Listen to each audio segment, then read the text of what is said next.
Baruch atah Adonai Eloheinu melech haolam asher kiddushanu b'mitzvotav v'tzivanu l'asuk b'divrei Torah. Amen. Baruch Adonai Eloheinu divrei Toracha b'finu fiv Beit Yisrael. V'niyeh anachnu v'tzeitzenu v'tzeitzeim Beit Yisrael. Kulani yodei shemech v'lomdei Toratech lishma Baruch atah Adonai l'mei Torah l'mu Yisrael. Amen. Amen. Baruch atah Adonai Eloheinu melech haolam asher b'chabanu mikol hamim v'natan lanu Torato. Baruch atah Adonai noten Torah.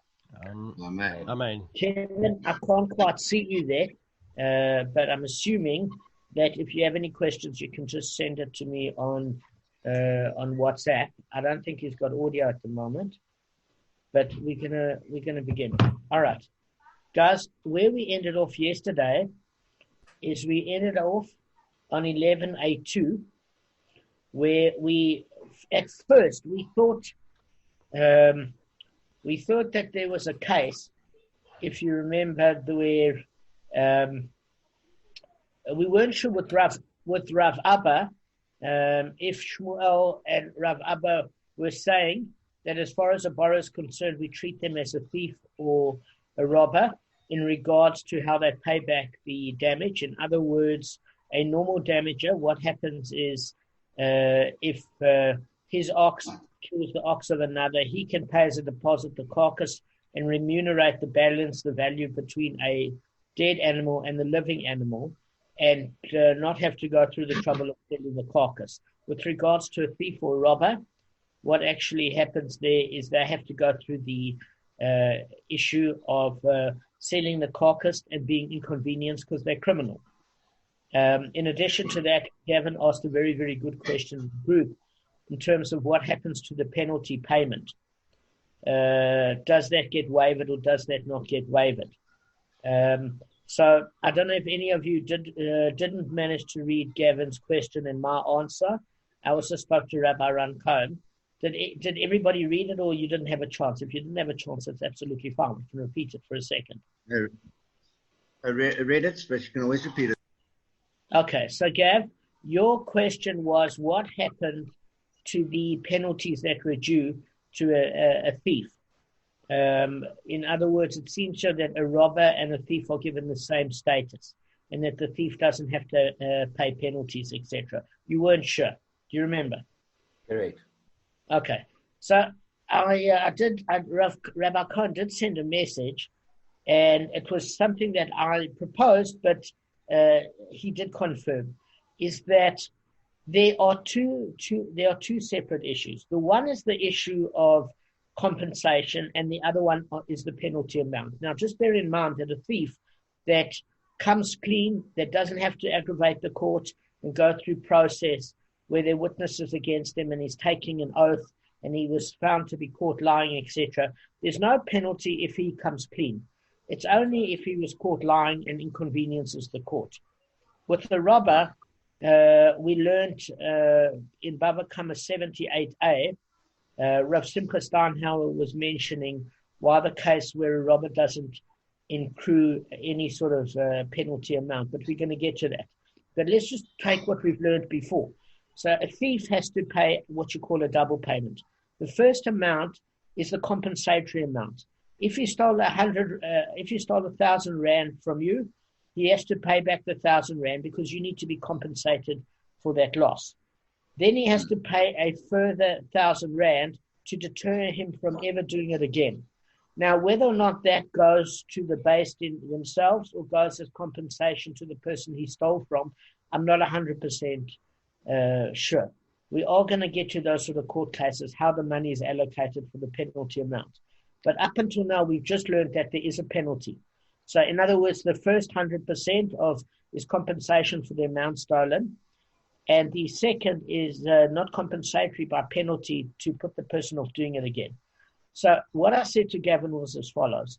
If in the case of him kidnapping an ox, the ox dies or whatever the case may be, he can't then as a criminal choose to pay back the carcass as a deposit for the compensatory amount to the person he damaged, and then just paying the balance. Because again, a damager generally does it accidentally. He wasn't watching his ox or etc. But he's not a habitual criminal.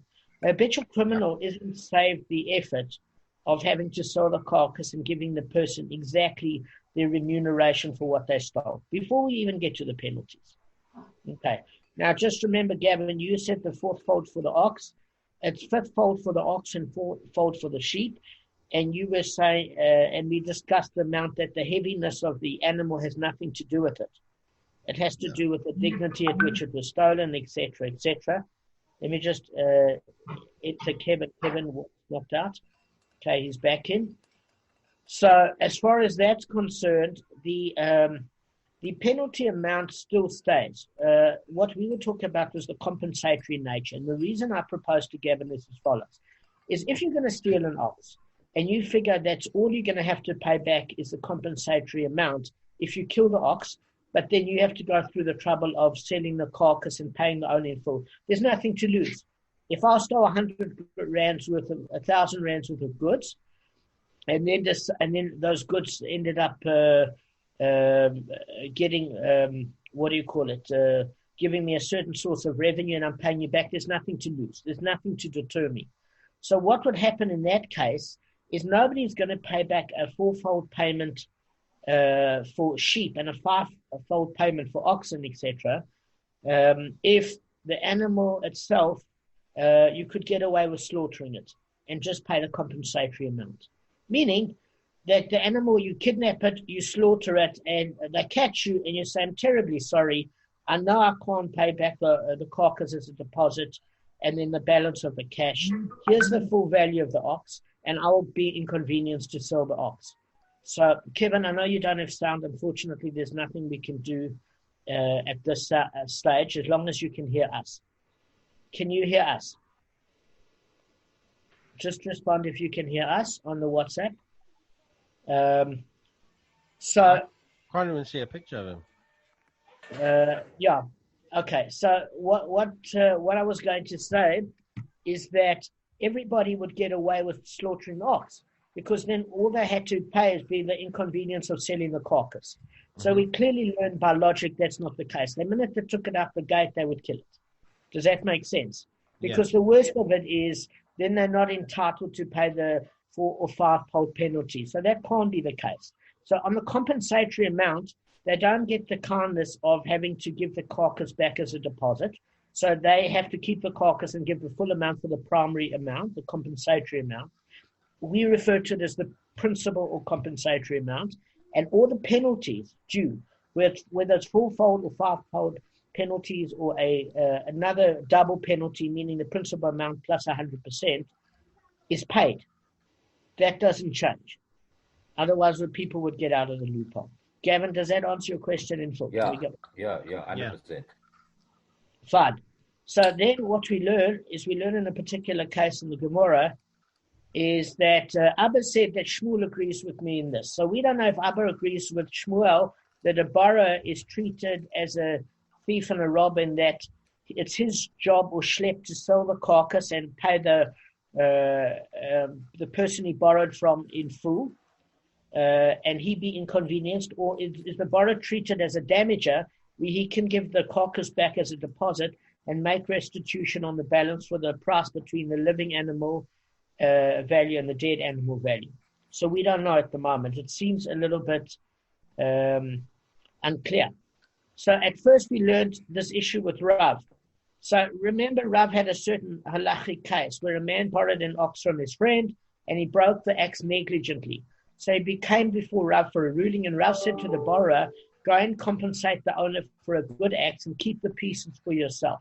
We can derive from this ruling that Shmuel ruled that we do not evaluate for a borrower. That's how we ended yesterday. So we're assuming that Rav is saying that a borrower is treated like a thief or a robber, that he has to keep the pieces and then go and replace the axe or replace the ox and keep the carcass and go through the trouble of selling it. Fine. But this is not the case, because we see today that Rav Kahana and Rav Asi were Rav's students, said to him, is the law thus? And he kept silent. Now, generally the silence is not always a sign of acquiescence. Does everybody know what acquiescence means? Yes, agree. Yes, agree. Yes. Yeah, Marco, I know you know. Does everybody else know what acquiescence means? We do now. Well, we know now. Yeah. Okay, so acquiescence means you're not disputing it. It's almost in agreement.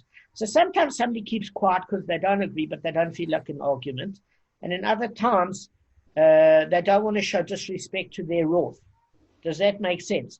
So if we see a case where, for example, Rav had his wrath, he might keep quiet, not in terms of acquiescence, in terms of agreement, but not to show disrespect for his wrath in public.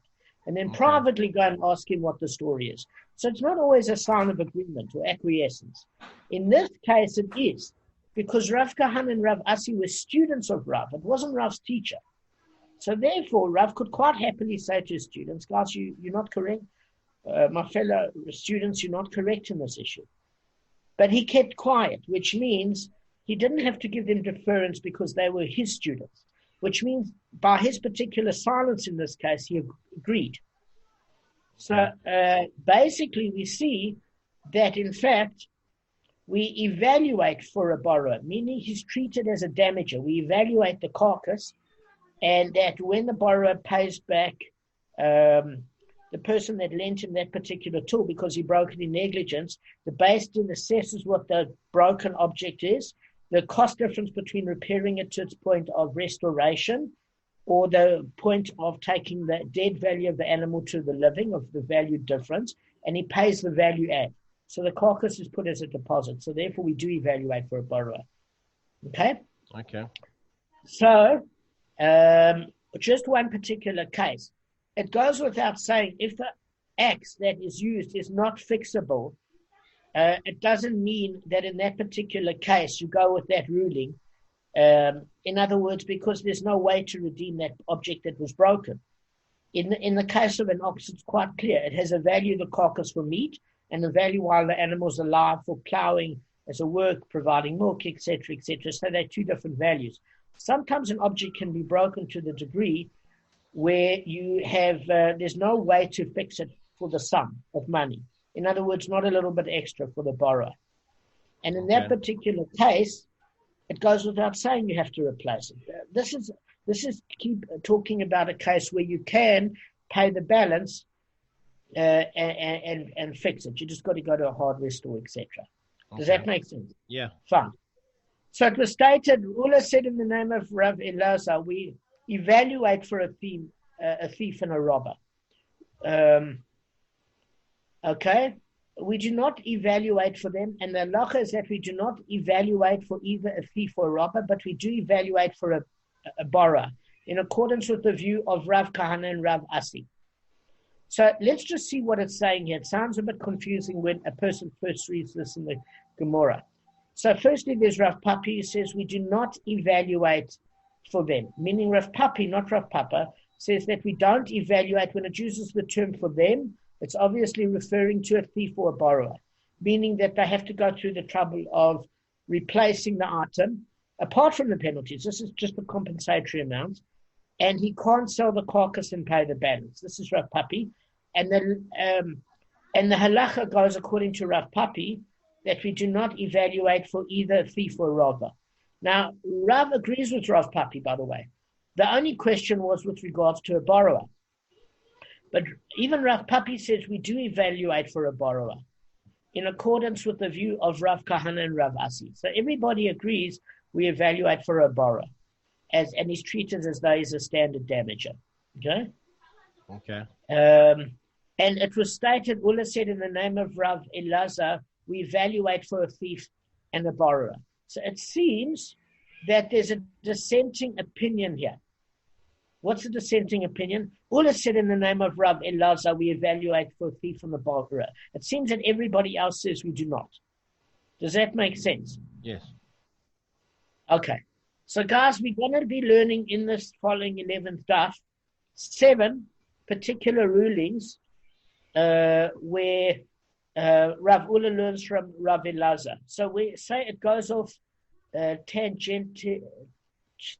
I can't even say the word. It's a tongue, but it goes off on a tangent. The minute it adds the word I-L-L-A-Y, it goes off tangentially. I can't even say the word. It's like a tongue, but it goes off on a tangent. Let's just get rid of the adverb a sec. which means it's talking about 7 cases here where Ula says in the name of Rav Eliezer, and often the Gemara teaches in this particular way.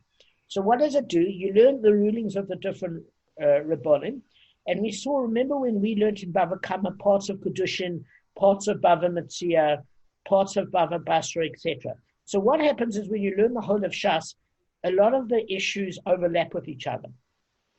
And the reason being is that those issues come up in the context when you're dealing with them. So, for example, for a woman's ketubah, that's obviously going to come up in Kedushin, which is part of the marriage contract or getting divorce settlements, etc. It's also going to come in Bava Kamma because a woman is a creditor of her divorced husband. He owes her money. Does that make sense? So that's when it would come up in context of a damager, which we learn in Bava Kamma, and in terms of lenders in Bava Metzia. So you'll see these issues replay itself. So again, Rav Papi and Rav, and the general opinion is that, according to Rav Khan and Rav Asi, is that we do not evaluate for a thief or a robber, and a borrower is treated as a damager where we do evaluate and we let them be able to give the carcass as a deposit. Rav Ula said in the name of Rav Al-Laza, we evaluate for a thief and a robber. So for some reason, he's a little bit more merciful. All right. Okay. We're going to just go on to the 7 rulings, and we're going to see why. Okay, let me give you a source or something. All right, so in Bava Metzia 97a, it's going to discuss the whole case, please God, we get there, of Rav Khan and Rav Asi, and Shmuel's ruling, Rav's ruling, and Rav Ula said in the name of Rav Eliezer. But we're not going through that whole ruling, we're just touching on this. This is the first subject, this is Arba Avos. In other words, it's just the head categories.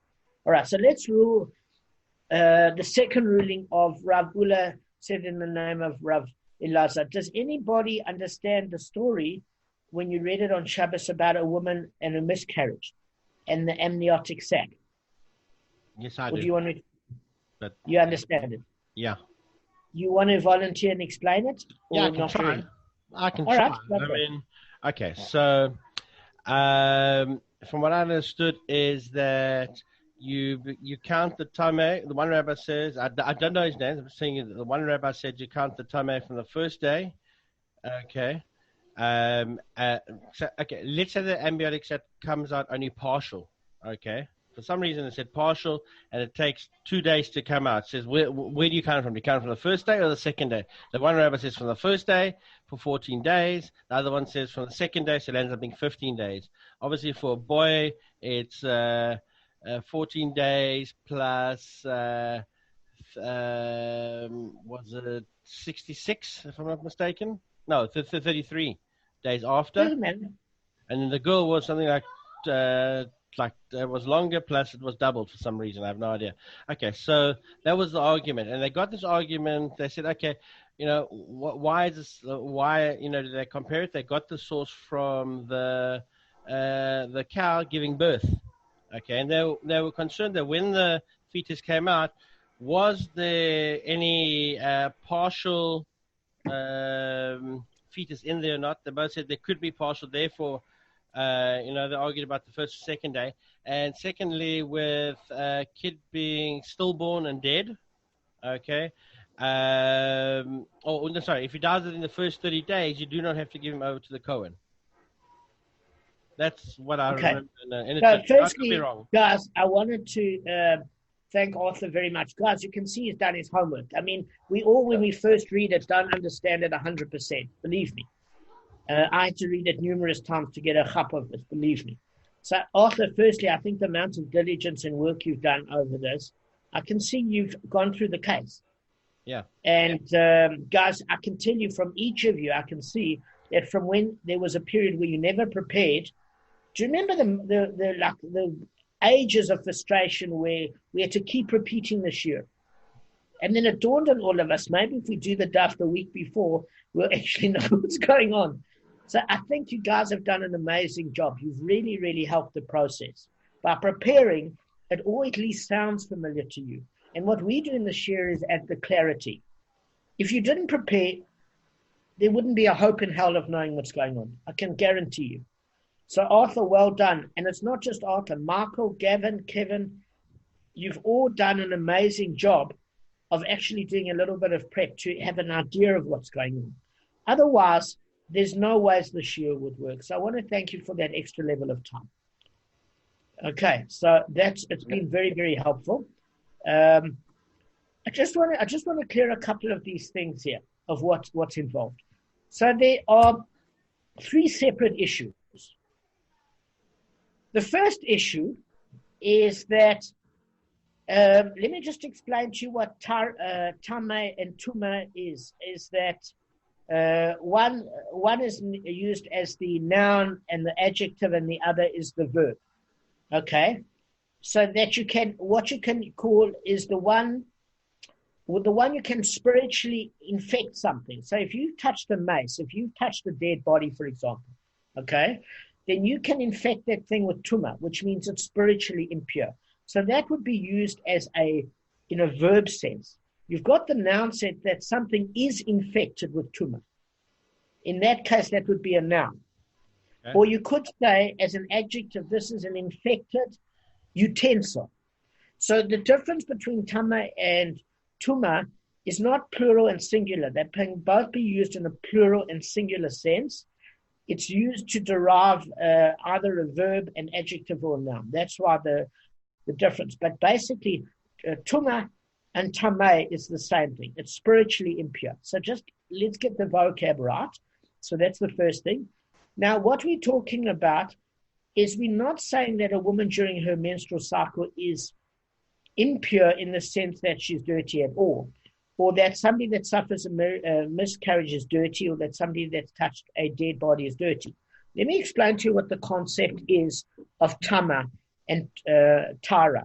So tara means pure, and tumah means spiritually unclean. What does it mean? It's not dirty in the sense of that it means that there's a certain level of spiritual contamination.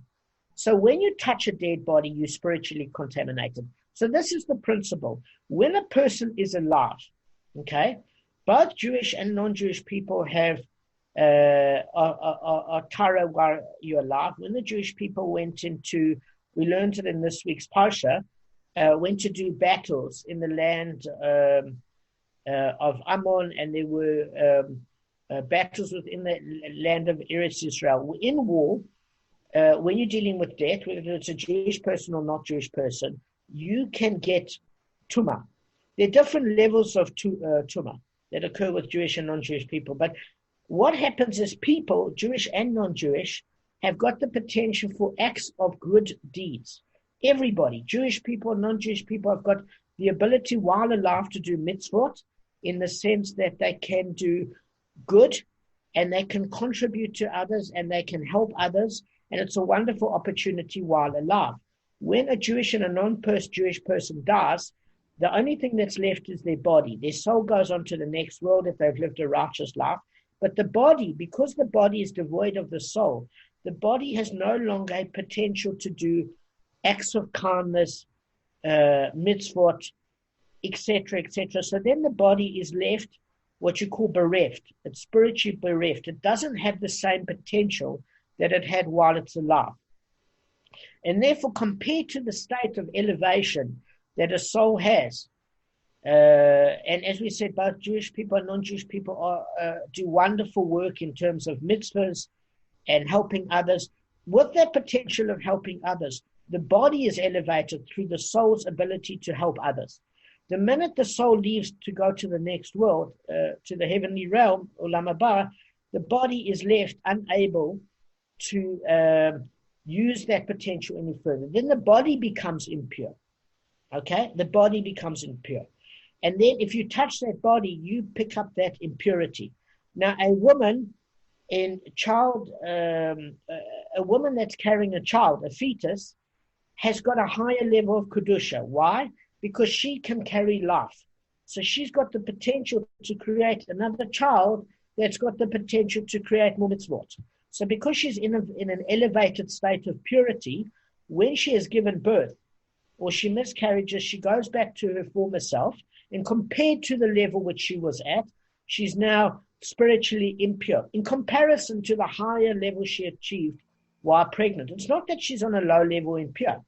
It's just that somebody that doesn't have the potential for giving life is not on the same level of spirituality as somebody that's got the potential in harboring other life. So in comparison to that state of pregnancy, she's not as high a level as she was before. Does that make sense, guys? So you go from that state of Tara purity to Tuma impurity in comparison to the state that that person was in. Does that make sense before I go on? Yep. Okay, Yep. Michael, Arthur. Yes.